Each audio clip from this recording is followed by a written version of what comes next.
May the force be with you. For the Republic.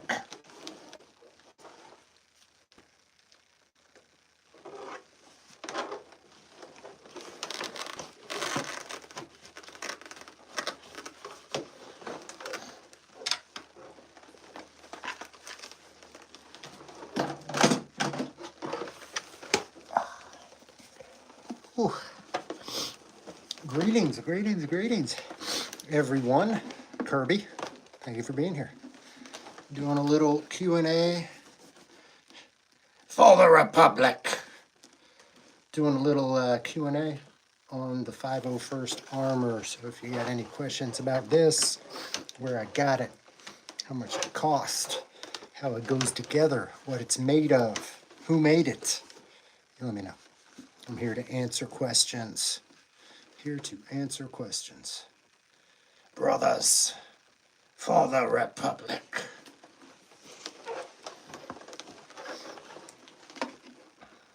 So this is a resin cast helmet. So a gentleman named out of Australia. It's a resin cast kit. A gentleman out of Australia named Chris, the prop guy, CTPG. You can find him, I think, on Facebook. I don't know if it's a website or not. But he made the helmet, resin cast, finished myself. The armor kit. This is ABS plastic, and it comes from a company called 850 Armor Works. They are, there's basically two main companies that make clone trooper, stormtrooper, that kind of armor, or clone trooper armor, Imperial Surplus and 850 Armor Works. 850 Armor Works are my go-to because they're local. You know, they're out of Pensacola, so it's like a half hour from me. I know Mike, the owner, very well. So they're my go-to for my clone trooper armor kits. But they've got clone kits, stormtrooper kits, death trooper kits, sand trooper kits, shore trooper kits, Mandos, realistic and animated clone troopers. So they got all the kits there that you want. And it basically kind of comes like a model kit that you put together. It's a model kit without any instructions, though, so you kind of got to know what you're doing to do it. But yeah, give you guys a full 360. This is Phase 2 realistic clone trooper armor. So there's Phase 1 and Phase 2, really no difference between the two armors. The difference in the Phase 1 and Phase 2 is the helmet. The Phase 1 is the one with the big fin on it. I'm not a big fan of the Phase 1. Phase 2 looks more stormtroopery. So it's kind of a combination of the Phase 1 and a stormtrooper helmet. You get this combination of this and a Mando helmet, and you kind of get the Phase 1. So that's where that is. Let's give you guys the full view.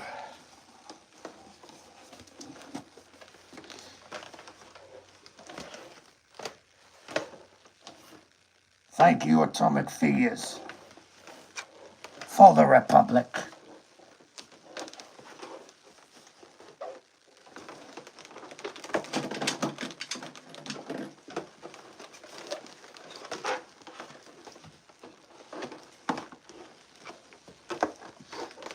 This is also from Galactic Armory.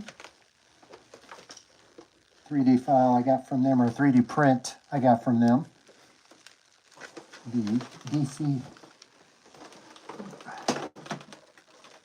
what's this? The shorty. You get the DC-17A, which is the long one, and the DC-17S, which is the shorty. For the Republic. So yeah. Yep. So this, Galactic Armory. You can also get a full set of clone armor from Galactic Armory. It's 3D printed. I wouldn't necessarily recommend that, but you know, if that's the way you want to go, if you got a 3D printer, maybe that is the way you want to go. But this blaster, I got that. Now, I don't have a 3D printer. I just ordered the files from Aaron over at Galactic Armory. So I ordered this, and then I finished it myself. If you do, yeah, this is 3D. So this is ABS plastic, the armor itself. This is a resin cast helmet. Resin helmets are easier to finish, but they're a lot heavier. So it tends to, you know, kind of weigh on you in that. But this is ABS plastic, so it's not 3D printed. It's like a thin sheet of ABS plastic. Is a lot lighter than something that's 3D printed. but it's also a lot sturdier. You can break this and it's not going to crack. It's more flexible. It's just all around better, in my opinion, for doing a full set of armor. The belt is a silicone rubber, so this is probably the heaviest part of the whole piece of armor is the belt itself. The belt and the straps are rubber. But yeah, this one I put together myself. I did this probably 2 years ago now. This is the first set of armor that I built. But yeah, questions, let me know. Let me know. You want to know what it costs? A lot of people want to know what it costs. And it is expensive if you're wanting to get into this. So the armor kit itself, or the armor, the belt, yeah, great. Thank you for joining that, man. I appreciate it. I hope to be getting some more sabers soon. I got to reach out to my lightsaber partners. They've been stingy. I saw that new Skeleton Crew lightsaber, and it's nice, the Jod one. So I may need to have to get me one of them. So yeah. But how much does this cost? So armor kit with the belt and the strap accessories, somewhere between $800 and $1,000 for just the kit, and that's not put together. Helmet, you're looking at about $100, $150 for a 3D print of a helmet that you'll have to finish yourself. Neck seal, this costs $50. Boots cost $150. These gloves were about $25, and then the undersuit, which is just like compression sportswear, another $20. Probably about $200 worth of the Mostaro. Mostaro is supposed to be sending me something else. It was a while back that they reached out. They were going to surprise me with something, but I haven't gotten it yet, so I hope to see that. But yeah, all told, I've probably invested $1,200 to $1,500 into this with the materials and everything, plus about 6 months worth of work to build it. So if you're wanting to get into something like this, just know that it is going to be expensive. But also know that, you can do helmets really, really cheap. Helmets you can do for $150 yourself. So it's worth it. Background. Those are panels that I got from HomeDepot.com. They're like outdoor garden panels. I think I searched Death Star panel on there. They're like $60, $70 a piece. And then I just put a white sheet behind them, and I've got lights on the bottom that light them up. They're a little bit harder to find now on Home Depot because the kind of word got out that they had those out there. So I think they're a little harder to find or out of stock a lot. But search Death Star panel at HomeDepot.com, and you'll find both those. It's just two of them. Two of them that I got. I mean, come on. They sell the Death Star panel. Had to buy it. Had to buy it. Questions? Y'all have questions? Let me know.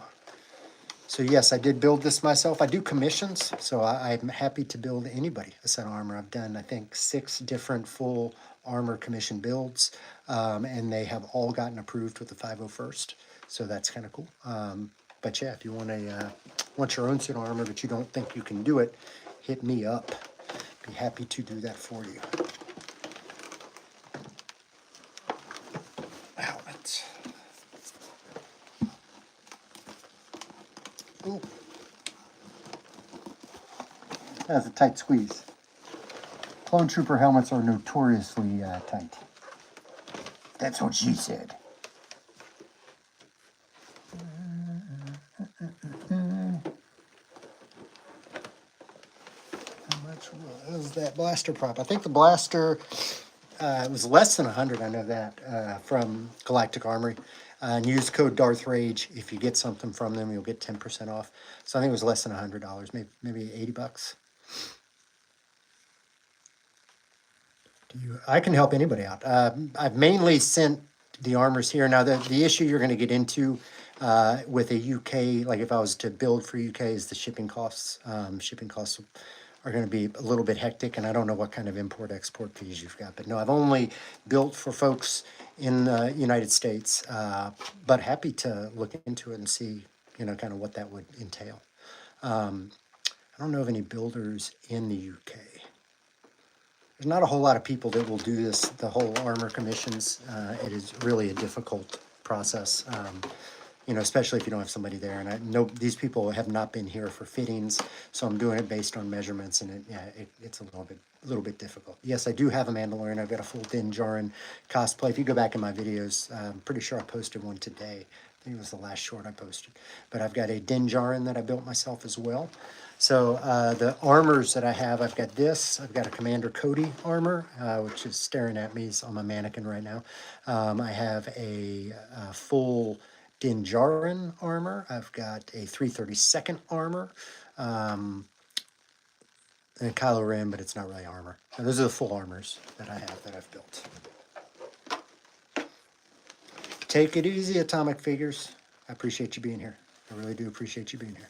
Dominic Cal, welcome, Dominic Cal. I do appreciate you being here as well. Questions about these? So yeah, this is a resin cast helmet. This bitch is heavy too. I'd probably need to go ahead and just get a 3D printed version of this because they're so much lighter and so much easier to wear. But I love, this is by far my favorite. Do troopers like Oreos? I don't know, Kirby. Do troopers like Oreos? Hit me with the punchline. By far, this is, I think, the coolest armor in the Star Wars universe in the galaxy. It just looks better to me than Clone Trooper or Stormtrooper armor. Stormtrooper armor, when you look at this armor for a while, it just, to me, comes off as it's kind of janky. It's not exactly fun. Who doesn't like Oreos? Obviously, I mean, come on. Stormtroopers like Oreos. Something about missing? Is it something about missing? 501st. I also have the 332nd helmet. Hold on. Let me go 332nd real quick. Well, here's my lights.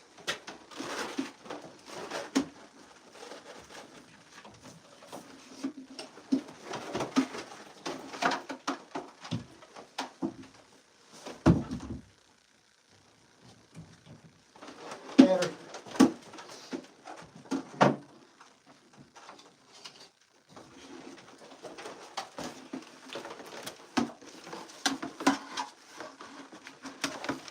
And a quick change. And we're at the Siege of Mandalore.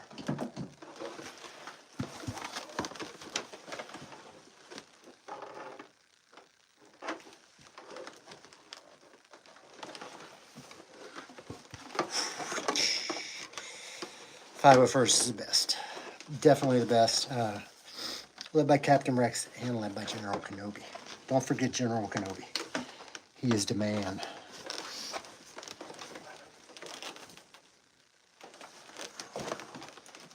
But yeah, I troop on these as often as I can, which lately has not been as often as I wanted to. I've been having to work a whole lot lately. But I try to get out to at least a troop every other month in these. You know, it's fun to get out there with the folks. Kirby, you never gave me the punchline for the why do stormtroopers like Oreos. We need the punchline. The whole suit was probably about $1,500, and that's counting the materials to put it together, counting the soft parts too, so gloves, boots, the neck seal, about $1,500. Yeah, it gets expensive. It's easy to breathe in these. The problem that you'll run into when I don't, so when I troop, I've got a fan in here. It's like a little computer fan. It's over there, but I'm not gonna grab it. Little computer fan that just sits there and blows air onto the visor. It doesn't necessarily make you any cooler, but it keeps the visor from fogging up. That's the problem that you're gonna run into in this. When you wear it for any length of time, the visor's gonna end up fogging up, and it's, like you're looking through in a shower mirror. Yeah, so. No, yeah, this is, I mean, I've had this thing now for 2.5 years. And shit, if I wanted to, I could probably sell it for more than I, put into it because there's people that want this shit. So yeah, it's absolutely a good investment. I would say wait till you're done growing. Wait till you're grown up size, because you don't want to do this and then grow out of the armor. That would be a little bit shitty. So yeah, yep. Take it easy, Kirby. Thank you for being here, man. Appreciate it. Appreciate it. All right, this thing keeps pinching me on my knee.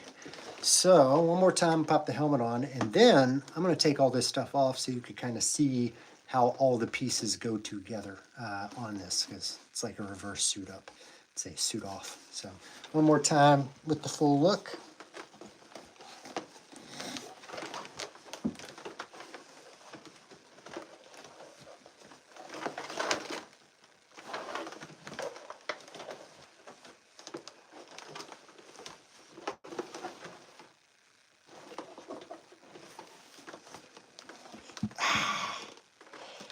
All right, so you want to see how it all goes on, which who doesn't? It's a very simple, complicated process. All right, so these gloves, these are Nomex flight gloves. Pilots wear them, I guess. But they're really long gloves, and it helps, make sure that you don't have any skin showing in between the suit and the armor. Hand plates are just Velcroed on. Just a piece of Velcro the hand plates on. Forearms, I've just got foam in there, basically to kind of squeeze it in, and it holds that in place. So both the forearms just slip on.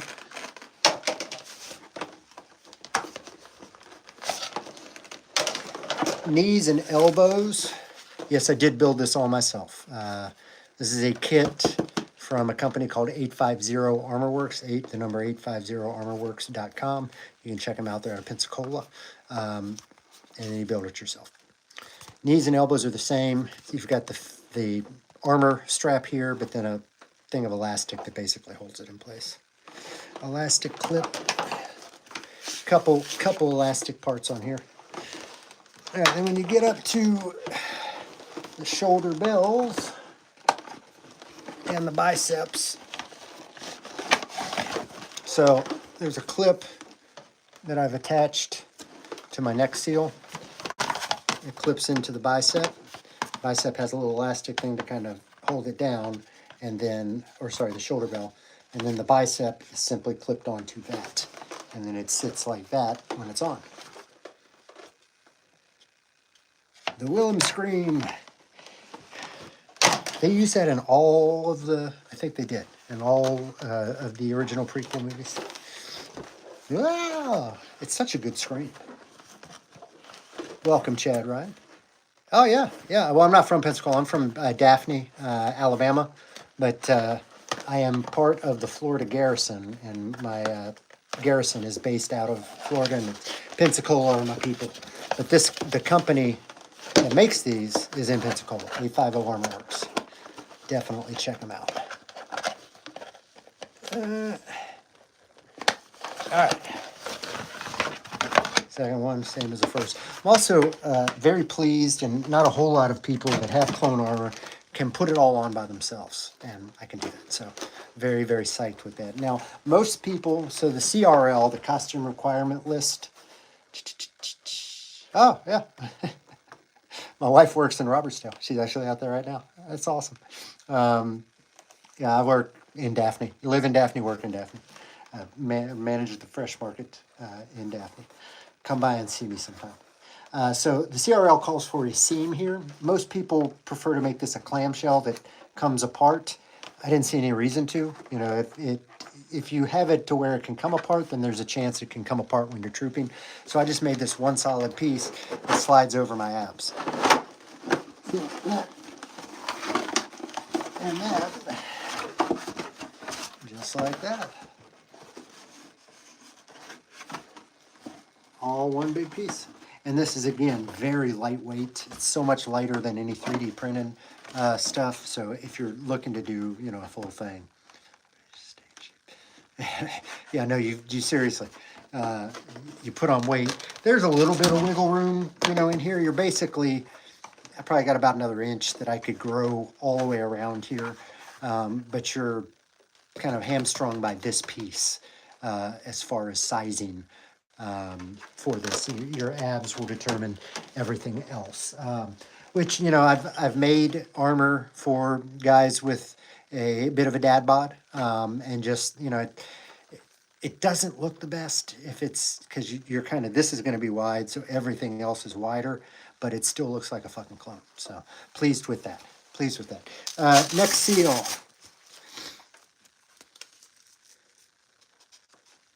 Oh, cool. You're a Celtian England. I would like to visit England. I've been to France, been to Italy, never been to England, never been to Spain.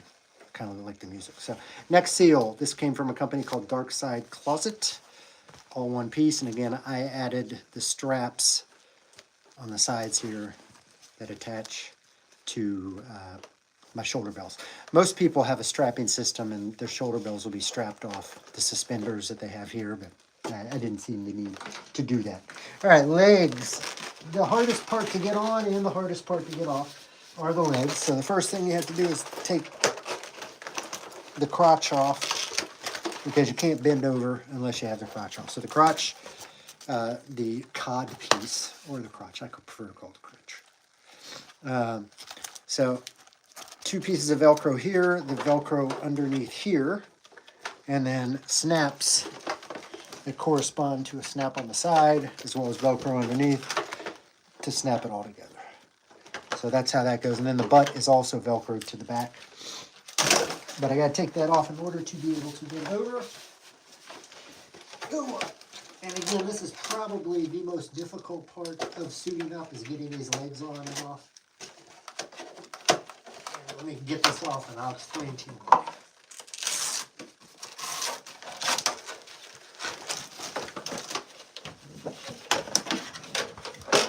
Alright. So first, boots from a company called Keep Trooping. And then wonderful pair of Clone Trooper boots. And these are, you know, like fine, bespoke, homemade leather shoes. Very, very nice.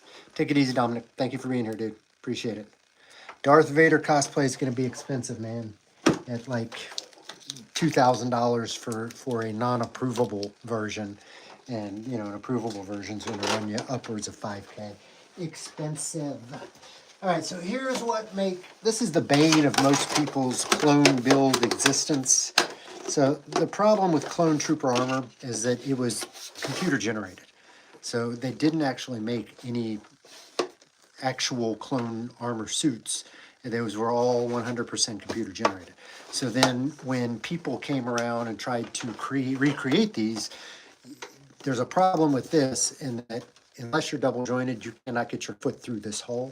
So they create what they call the shin spoon, which is this piece that comes out, and you create 3 tabs. There's a tab on the side here, a tab on the side here, and then there's a tab underneath there. That basically this piece will slide in and clip into all of those tabs, so make it seem like one solid piece. So the shin spoon, probably the bane of most people's clone build. It's the most difficult part of suiting up, and that's what makes putting on the legs take such a long amount of time.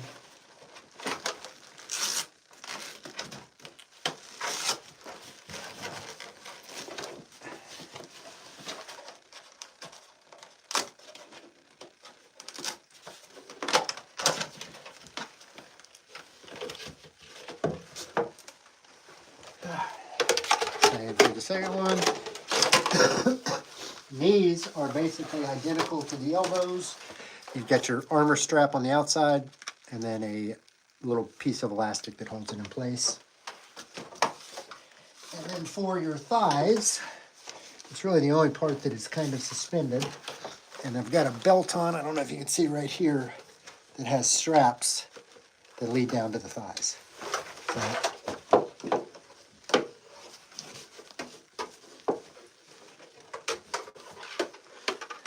So just a strap goes around there. Yeah, you could theoretically make a suit out of it. Depending on how thin you could get it, it'd be pretty bulky. But yeah, you could. And then this piece, all one piece again. The belt is attached to it. I did have it Velcroed at one point, but I went ahead and glued it on there because there's no reason to have it Velcroed. That just means it'll come off, or have the opportunity to come off. But this is just literally just some suspenders that I made myself.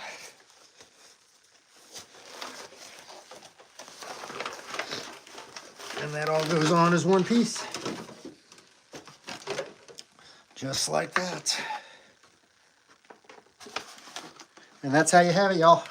Clone Trooper suit down. The opposite of a suit up. But you get the gist. All right, hope y'all enjoyed this. If you did, consider subscribing. If you like this, you'll like my other stuff. Probably be live tomorrow doing a little Mando suit up, I'm thinking. Not sure. We'll see.